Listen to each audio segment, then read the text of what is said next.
Bem-vindo ao The Gentleman Code. Eu sou Eduardo Xavier. E eu sou Cristiano Silva. Aqui nós revelamos o que ninguém te contou sobre estilo, presença e influência. Pois, porque no século XXI, a sua imagem não é detalhe, é estratégia. E hoje vamos decodificar mais um elemento do poder masculino moderno. Bom, hoje eu estou aqui com meu amigo Eduardo Xavier, né? Que eu chamei ele de alfaiate antes. E aí eu tomei uma bronca, entendeu? Porque ele falou que não é alfaiate. Olha, eu nem sabia disso. Achei que não tinha essa diferença de alfaiate ou de outro nome que eu nem conheço. Então, hoje eu estou aqui com ele. Ele é o mestre dos ternos aqui do Bespoke de Portugal. Não é isso? Bespoke. É isso. Também posso dizer isso, sim. Pode dizer Pode isso? Dizer isso. Então, beleza. Então, estamos no caminho certo. E hoje a gente vai ter uma conversa aqui, ele vai contar um pouquinho sobre a história dele, como é que ele começou nisso e o que ele faz com os clientes dele, como os clientes dele chegam lá no estúdio dele e depois como eles saem. E esse é um dos temas que nós vamos abordar aqui em todos os nossos podcasts, ok? Que é tratar aí essa masculinidade que está perdida ultimamente, né? O pessoal, hoje em dia, você vê homem vestido igual mulher, você vê, né? Tá meio largada. Essa gentleman code que está-se a perder, não é? Exatamente. Que se tem perdido nestes últimos séculos, eu diria até, nas últimas décadas, vamos lá dizer isso. Estamos no século XXI e eu penso que está na hora de darmos uma vista de olhos no que está no passado e no que vem. No presente, o presente é a altura ideal. Voltando ao que tu disseste, Cristiano, e obrigado pelo convite.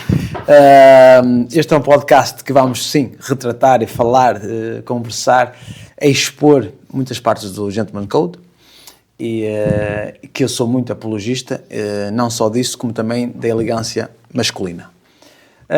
Bem, em termos de o que tu me podias chamar, o que é que as pessoas me podem chamar, definitivamente não alfaiate. Eu gosto de referenciar isso e impor um bocado de agressividade no nome, porque os alfaiates, não sou alfaiate, por muito que os alfaiates tenham um dom, eu preciso deles, mas eles também precisam de mim.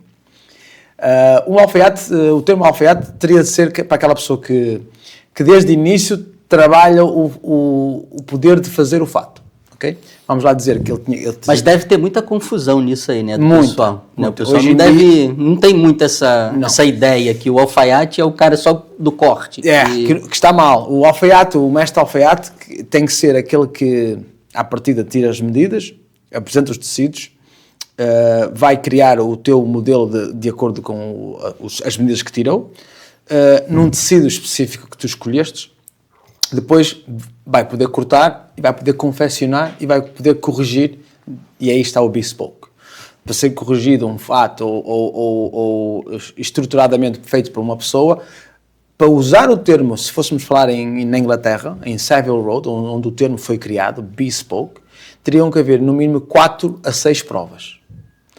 Se não houver essas 4 a 6 provas, quer dizer, a construção do fato de começar do zero, montagem no teu corpo, não é bespoke.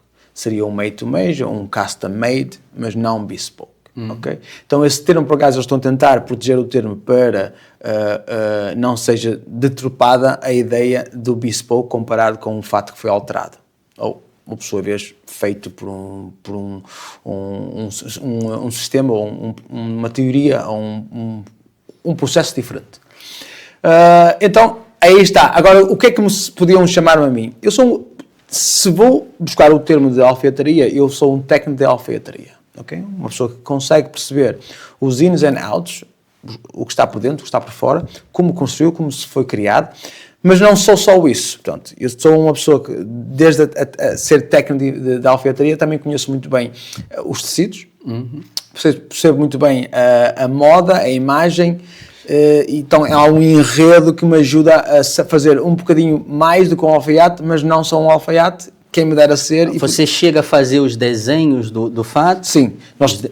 Você que desenha os seus fatos, sim, então, que você faz a partir das medidas que eu tirei ao cliente. Okay. Sim. Só não faço a confecção, faço a apresentação do tecido, tiro as medidas, faço o que nós chamamos os ads, adiciono as medidas que eu acho referentes ao teu lifestyle, ao teu corpo, à tua postura, muitas das coisas que têm a ver muito na alfaiataria é a nossa postura, um braço mais baixo, a corcunda, mais direto, mais curvado, isso tudo é muito importante. Cada pessoa tem um corpo diferente, e aí você pegar eu uso um 48, mas se eu pegar um 48 da loja normal, tá sempre, o braço tá mais comprido. E eu também posso usar um 48, e somos diferentes. Sim, exatamente, somos completamente diferentes. E é aí que na alfaiataria personalizada, que vai desde o bespoke ao made to measure ao custom, são situações completamente diferentes quando se começa a falar disso. Eu acho que este tema pode ser muito mais aprofundado. Eu acho que hoje, calhar, não é o dia ideal, porque é o primeiro que estamos a fazer. Nosso primeiro dia aqui, e depois vamos falar um pouquinho mais sobre a sua trajetória muito bem. Eu acho que... Então agora vamos contar técnico de alfaiataria, onde também sou um consultor de imagem. Eu trabalhei muitos anos como consultor de imagem e isso é que me ajuda a fazer hoje em dia o que eu faço, ter uma percepção dos lifestyles, de onde é que tu vens, para onde é que tu queres ir. Exatamente, por isso é que o nosso trabalho bate muito bem. Sim. Ajuda imenso. Então, eu na construção, se eu tiver a percepção de onde a pessoa quer ir, vai-me ajudar imenso a elaborar a imagem da pessoa. Pois hoje é o nosso primeiro aqui, e o pessoal também não sabe o que eu faço. Eu trabalho com posicionamento de imagem, faço toda a parte de personal branding da pessoa, desde definir como ela vai aparecer nas redes sociais ali e montar aquela estratégia para ela poder, a partir disso, vender mais, se posicionar melhor e aparecer melhor nas redes. Né? Então, o nosso trabalho se complementa, porque eu defino ali a estratégia, como ela vai se portar e ele fecha no vestuário ali na roupa, afina e deixa a imagem certinha. Acho que é isso. É isso aí. E por isso, fiquem ligados aí nos próximos podcasts, que a gente vai estar sempre falando sobre essa construção da imagem, e vamos depois estar trazendo pessoa aqui direto ao vivo, em que a gente vai fazer a análise das pessoas e da imagem dela. Sim, o antes e o depois. O antes e o depois, exatamente. E agora vamos falar um pouquinho sobre a sua história. Como é que você começou nisso da imagem, da consultoria de imagem? Bem, a consultoria de imagem começou quando eu estava na Austrália. Eu trabalhava como um help desk suporte. Eu trabalhava num call center de informática. Eu tenho uma licenciatura de informática, é onde eu... exato, não tem nada a ver. Mas eu gostava muito de me vestir bem, já naquela altura, mesmo para o meu trabalho, e então foi daí que as pessoas começaram a perguntar onde é que eu ia comprar a minha roupa, e eu comecei a levar gente a comprar roupa, nos sítios que eu gostava de comprar. Mas basicamente é essa a história. Daí comecei a ver que faltava um bocadinho mais do que a roupa que eu estava a encontrar para os meus clientes, e então comecei a criar a minha própria marca. Começámos a fazer roupa por medida, e foi daí que isto tomou volumes grandes. Depois eu passei a ser personal shopper de uma grande cadeia de department stores, lojas de departamento, na Austrália, em Melbourne, David Jones, que é a cadeia mais antiga do mundo, desde 1836, salvo erro. E daí deu o salto de que comecei a ser mais com um nome na praça, e as pessoas começaram a vir ter comigo para outras coisas, não só para fazer roupa casual, para galas, para eventos, e a marca Eduardo Xavier and the European Custom Tailor foi aí que cresceu. Então começou na Austrália o seu trabalho de consultoria e depois foi para o mundo. Foi para o mundo. Sim, eu da Austrália depois estive no México. Do México voltei a Portugal para criar coleções, para desenvolver também a marca. Depois voltei à Nova Zelândia, fui à Nova Zelândia trabalhar por um ano com uma cadeia de talento, de atores.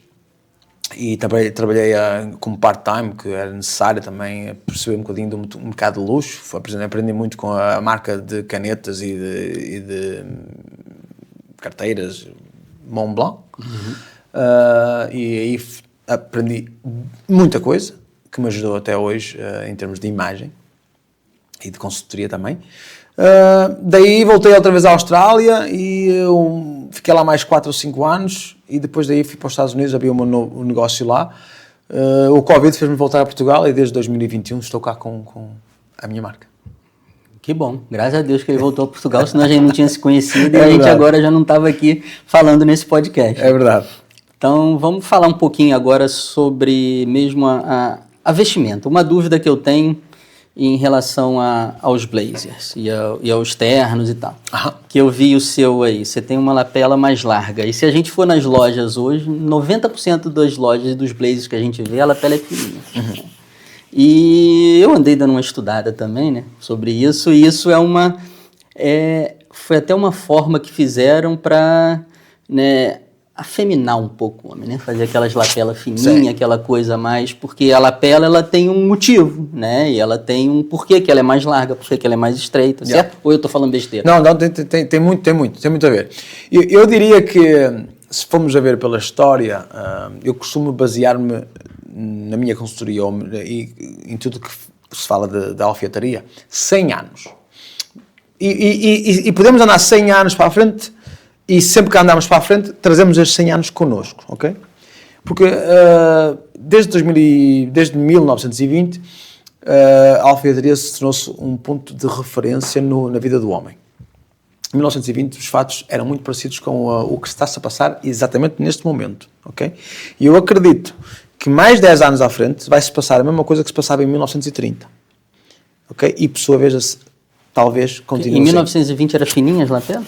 Não, eu estou a falar em termos de género de fato. Estamos num slim fit atualmente, as pessoas gostam mais das coisas mais chegadas ao corpo. Naqueles anos também eram assim, início de 1920, 25, para a frente. Exatamente 100 anos. Exatamente 100 anos, ok? Em termos das lapelas, por sua vez, a lapela naquela altura não era tão larga era tão fininha como agora, ok? Exatamente como referência. Que era mais larga. Em 1920 não, mas depois, mais à frente, 30, 40 e 50, onde se atingiu uma largura muito mais ampla, mais larga, as coisas mudaram para aí. E depois veio em decadência outra vez, 60, 70, se formos a ver os fatos dos nossos Beatles, está outra vez com a lapela fininha. As gravatas eram gravatas fininhas, tudo. Depois veio outra vez, anos 80, começou a crescer outra vez. Normalmente no mundo da alfaiataria ou no mundo da roupa de homem, são fases de 7 a 10 anos, máximo 15 anos, que as coisas mudam radicalmente. Inverte. E voltam onde começou ou parecido. Exatamente a mesma coisa aqui, neste caso, e eu diria que o que tu estás a dizer tem a ver também um bocadinho, as lapelas serem fininhas neste momento, hoje em dia, tem a ver um bocadinho com equilibrar os dois mundos, feminino com o masculino, número 1. A outra tem a ver com produção e produção com custos mais, não tão caros. Tanto é que um fato feito hoje em dia nem tem tecido para alargar. Então, cada vez mais os fatos são mais slims, cada vez mais as lapelas são mais pequeninhas, cada vez mais não há tecido dentro para alargá-los. Portanto, tudo isso tem tudo a ver com a ideologia das marcas, a ideologia das fábricas no meio da roupa. E a nível de custo também? Ou não? Isso. De custo também. Custo. Aonde o nosso trabalho de alfaiataria personalizada vem contra isso, contra a maré. Porquê? Nós dizemos que um fato tem que contar uma história individual. E nós baseamos as lapelas com o posicionamento da pessoa, tanto é exatamente o que tu trabalhas, diretrizes de profissão, diretrizes de power, se queres ter uma presença mais vincada, e também aonde trabalhas e para onde vais, que evento tens. A altura da pessoa, se é larga, se é pequena, se tem um pescoço mais largo, isso tudo aí tem a ver com as lapelas. E dá muito para trabalhar quando é personalizado. Nós conseguimos fazer um médio balanço para cada um, equilibrar as coisas. E falaste num ponto muito crucial. A lapela tem muito, é muito importante. Pois é, porque eu aprendi isso nos meus estudos, né? Muito bom. Para a imagem, para trabalhar a imagem do pessoal, que a lapela tem muito a ver, porque ela faz uma direção da pessoa para o nosso rosto. Quanto mais grossa for a sua lapela, mais a pessoa, quando olhar para você, ela vai direcionar o seu rosto. Exatamente. É a mesma coisa aquele pessoal que usa aqueles cintos de fivela muito grandona, assim, aquelas fivelas gigantescas. É porque eles estão direcionando o seu olhar para o órgão sexual dele. Então, tudo isso comunica, tudo tem um porquê, né? Há um designer de moda muito conhecido, atualmente está um bocadinho afastado da sua própria marca, que ele vendeu, é o Tom Ford, que diria que a lapela que não tenha tecido é uma lapela sem história, é uma lapela triste. E eu sou muito de acordo com isso. Quanto mais a lapela estiver chegada ao teu corpo, mais ela vai trazer esse tipo de percepção. Quanto mais a lapela estiver chegada aos teus ombros, não tão exagerado, que às vezes é um exagero, ela vai trazer mais posicionamento de poder. Esta diretrizes, todos os homens hoje em dia se vão para o ginásio é para se ver como um V. Esta potência, ok? Ninguém se quer ver como um bidão, um quadrado, ok? E então por isso é que as pessoas... ir para o campo feminino é lapelas fininhas, tudo apertadinho, tudo, mais uma vez tem esse julgamento no olho, essa percepção. E eu acho que se nós conseguimos encontrar um equilíbrio entre as duas coisas, é o ideal. Nem tão larga, nem tão estreita, é o ideal. Acho que é por aí o caminho.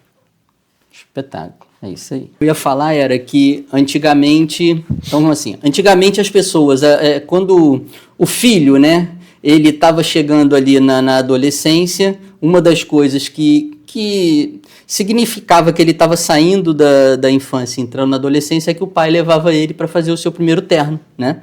Eles iam no alfaiate e o pai fazia o primeiro terno. Isso morreu. Hoje em dia não existe mais isso, né?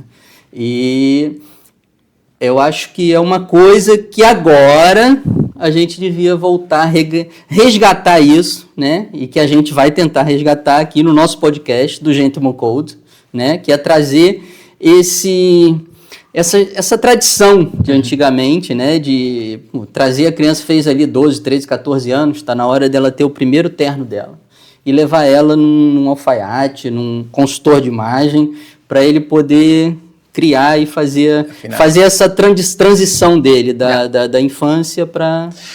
Eu sou fruto desses tempos. Eu tinha 12 anos quando foi feito o meu primeiro... Tá vendo a diferença que faz? Olha o que ele faz 12 anos. E engraçado, ainda tenho... Nós trabalhamos com alguns alfaiates e algumas fábricas que fazem roupa personalizada. E ainda trabalho com esse alfaiate que me fez o meu fato de 12 anos. Fez o seu fato de 12 anos? Ainda existe a pessoa. Ele ainda está no corte. E é muito bom ele. É muito bom. E ainda ontem estive a falar com ele ao telefone. Portanto, é uma pessoa que me ajudou imenso. Já agora vou referenciar o seu nome, o Sr. Carlos Fernandes, uma pessoa excelente. Fui abençoado por ele ainda estar entre nós e trabalhar como trabalha. Muito bem.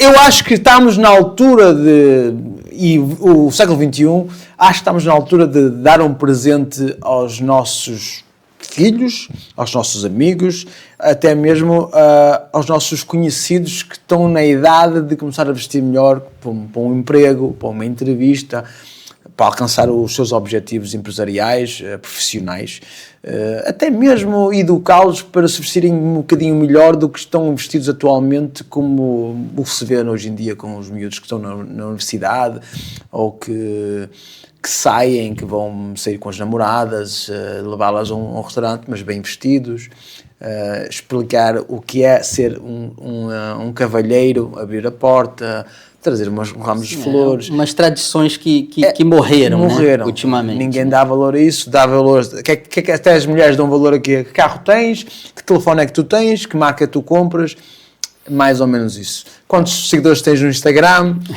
Hoje isso às vezes é até mais importante que o resto. Né? E esses valores não têm nada a ver com o que nós estamos aqui a querer ensinar ou querer trazer para a frente, que é um código de cavalheirismo. Exatamente, trazer um pouco do que era aí há 50, 60 anos atrás, em que a pessoa andava bem vestida, era bem educada, que eu acho que o posicionamento, a forma que... o posicionamento ele está na forma que você trata o outro, né? Você tem que ser educado com a outra pessoa, para outra pessoa ser educada com você também. E isso hoje em dia morreu há muito tempo. É difícil você achar alguém que está na rua, dar um bom dia para pelo menos o pessoal mais novo, eu vejo. Sim. Pá, não dá um bom dia pro cara que tá lá varrendo a rua, porque ele é um trabalho tão digno quanto o outro cara que tá no restaurante te servindo. O que custa, às vezes, você ser educado com aquela pessoa, né? Hoje em dia, as pessoas, eu dou o bom dia a muita gente e elas estão assim. A gente dá o bom dia e hoje a gente nem escuta de volta. E não escuta de volta. Tá com a cara colada no telefone. A realidade é essa. Então, eu penso que sim. Vamos tentar trazer um bocadinho dessas tradições e tentar criar uma envolvência de acordo com o cavalheirismo. Ok? Acho que temos todos um espaço, até mesmo eu, para melhorar. Sim, a gente sempre pode melhorar, né? Eu agora vou aprender né, na vestimenta. Espera que eu fiz besteira aqui. Fiquei meu microfone. Ops. Aí está. Agora eu vou aprender também aqui na vestimenta, né, com o mestre aqui, né? E a ideia do nosso podcast é isso, é trazer esse Código dos Cavaleiros de volta, né? Isso. Mostrar um pouquinho para as pessoas o que ficou perdido do passado. Exatamente. Isso acho que há muito que trabalhar e temos muito para acrescentar. Também acho. Então, assim, fica ligado, porque nos próximos podcasts a gente vai começar a falar mais sobre elegância, sobre posicionamento e sobre como você se portar nos lugares, como se vestir para ir para determinado lugar e o porquê, às vezes, de se vestir assim ou se vestir de outra maneira. Porque tudo comunica, né? Tudo que a gente fala, toda a nossa imagem, ela está sempre comunicando. E hoje, com as redes sociais, a gente tem 3 segundos para poder mostrar ali para a pessoa o que você quer comunicar, o que você, né, praticamente significa em 3 segundos. E a sua imagem é fundamental. Eu sou de acordo. Eu costumava dizer, e tenho mudado a minha ideia, de que eram uns 7 segundos. Atualmente, por causa das redes sociais, é mais rápido. São 3 segundos. Cada vez mais rápido. Cada vez mais rápido. Eram 7 segundos, entravas numa sala e havia um scan. Faziam-te o scan de cima a baixo. Eu digo, tanto em entrevistas, como quando vais para encontrar com alguém novo, há sempre essa percepção, esse tipo de avaliação, e é uma coisa humana. Não é ninguém te está a julgar porque é humano. É humano, é. Mas vamos a olhar. Gente é visual, a gente julga por o que a gente vê. Apesar de todo mundo achar que não, não. Você, quando bate o olho na pessoa, você julga ela na hora. É verdade. Vou contar uma historinha que aconteceu comigo. Eu, há uns 6 meses atrás, eu fui vender um telemóvel meu. Anunciei e fui vender o telemóvel. Aí, uma pessoa me mandou mensagem e... não, olha, eu nunca comprei assim, usado de ninguém, é mesmo, está funcionando mesmo e tal, você não está me enganando. Não, tô te falando, está funcionando, eu tenho carta, tá tudo certinho. Aí marcamos de encontrar aqui no Braga Park, aí fomos para lá. Quando eu sentei na frente dele, ele vira para mim e fala: só vou fazer negócio com você porque você tem cara de ser uma pessoa honesta e... Sério. E trabalhadora, você tem cara de ser um executivo que não precisa me enganar, porque eu estava arrumado, eu ando também sempre arrumado, não assim, né, nessa beca, mas eu ando sempre de blazer, sempre arrumadinho e tal, e ele olhou para mim e ele falou: do jeito que você está vestido, você me passou confiança. Eu confio em você para fazer o negócio. Ele falou que é a primeira vez que eu estou comprando um telefone assim usado e eu estava com medo, mas você me passou confiança, a sua imagem me passou confiança. Eu falei, olha, a diferença é que... isso para um negócio pequeno, uma venda de celular. Imagina você que vai fechar negócio de milhões. Eu tenho muitas histórias desse género. Então conta uma agora pra gente. Eu tenho muitas histórias desse género e dos meus clientes também. Mas vou contar uma pessoal que me aconteceu, não uma, não 2, não 3, ok? Então é algo que tem muita referência. Hoje em dia ninguém se veste para um aeroporto de fato. São poucos. Até mesmo um empresário. Vai na roupa mais casual, até pode ter um fato dele lá guardado e vai não sei o que mais. Chega ao hotel e põe o fato e vai para uma entrevista. Eu não consigo me desmontar, isto é a minha roupa, eu visto assim todos os dias. Você não é um personagem, não. Isso é você. Sou e eu. Aí é verdade, porque eu vejo ele todo dia e todas as vezes que eu encontrei com ele, ele está assim. Não há nada a enganar. Então eu vou para um aeroporto, venho de uma viagem, isso vou contar a primeira vez que me aconteceu isso, venho de uma viagem de Melbourne, que parei em Frankfurt e ia apanhar um voo da KLM para Portugal. A KLM vem ter comigo e diz, não se importa, temos aqui uma família, eu posso mudar o seu lugar? E eu, na boa, não há problema, porque entreguei-me o bilhete e trocaram o meu bilhete para outro canto, sozinho. Porque tinha aqueles 4, os Boeings, tem 5 no meio, mais 2 ou 3 do outro lado, e eles queriam pôr ali a família deles, o resto da família, muito bem. E passaram para outro canto. Passado um bocado vem o chefe de bordo, algo assim, um superior. Olha, desculpe lá, a minha colega trocou, não sei o que mais, não se importa, eu vou trocar, mas agora vou trocar para business class. Isso sem problema nenhum. E só vou trocar isso porque damos com o coisa vazio neste momento, o avião não vai assim tão cheio, mas na verdade, como vocês encaram-se perfeitamente, e nós estamos a fazer agora um upgrade nos nossos passageiros para business class, e o senhor encaixa perfeitamente no padrão. E você recebeu o upgrade porque você estava bem vestido. Você tinha cara de business class. Padrão, né? Padrão. Por onde eles queriam atacar. Então, esse é um bom exemplo. E isso aconteceu-me depois de vir dos Estados Unidos para cá, aconteceu-me nos voos entre os Estados Unidos, muitas vezes. Estava num canto, deviam ter comigo, você vai viajar para onde? Podemos fazer um upgrade para business class? Por favor. Quando quiserem. Então, é um bom exemplo. Como não, né? Yeah. E agora também tive um caso da loja que acabamos de fechar. Também vamos falar sobre isso. Onde também a senhora engraçou-se com a minha personagem porque, bem vestido, bem apresentado, ganhei o concurso contra outras marcas, outras pessoas que estavam lá a tentar alugar esta loja. Pois é, né? O que a aparência não faz, né? Exatamente. São detalhes que a gente no dia a dia não acha que não fazem diferença, mas que na verdade faz toda a diferença, né? Na vida de alguém. Exato.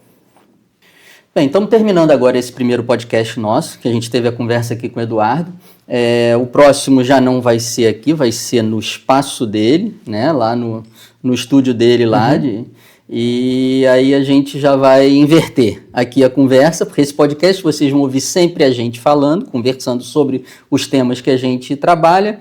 E a partir depois do terceiro podcast, a gente vai começar a trazer pessoas junto para dentro do podcast. E você que está assistindo a gente aqui, se quiser deixar aí um tema, alguma coisa que você queira saber sobre essa parte de elegância, ou de posicionamento, de roupa, de como se comportar, o que vestir, pode escrever aqui nos comentários para a gente o que você quer que a gente fale nos próximos podcasts, nos próximos episódios, ok? E aí a gente vai fazer aí uma análise de tudo que pediram e vamos jogando os temas de acordo com cada episódio. Então, fica ligado aí agora nas nossas redes sociais, aí, na minha, na do Eduardo, e até a próxima. Mais uma vez, Cristiano, obrigado pelo convite uma vez mais e pelo teu espaço, por nos ter recebido no nosso primeiro podcast, o primeiro de muitos. E estou ansioso de te ter lá no nosso ateliê estúdio para o nosso segundo podcast, onde vamos inverter as posições. Também tenho muito para aprender com o teu posicionamento de marca, posicionamento para os empresários e para os meus clientes. Vai ser muito bom para toda a gente aprender. E claro, para os nossos ouvintes, para os nossos seguidores, para quem está desse lado, não se esqueçam que isto é um podcast para nós todos ganharmos, aprendermos. Por isso, comentem, falem, descrevam o que é as vossas dificuldades e de onde que estão e para onde querem ir. Estamos nós aqui para vos ajudar e fiquem seguindo, fiquem atentos que será um podcast para o século XXI, para o homem do século XXI e que esteja presente e que seja de futuro. E fica ligado porque vai ter muita novidade ainda, né? Tem muita coisa chegando aí que vocês ainda não fazem ideia do que a gente está aprontando, entendeu? Então, fica atento nos próximos episódios que vem coisa boa por aí.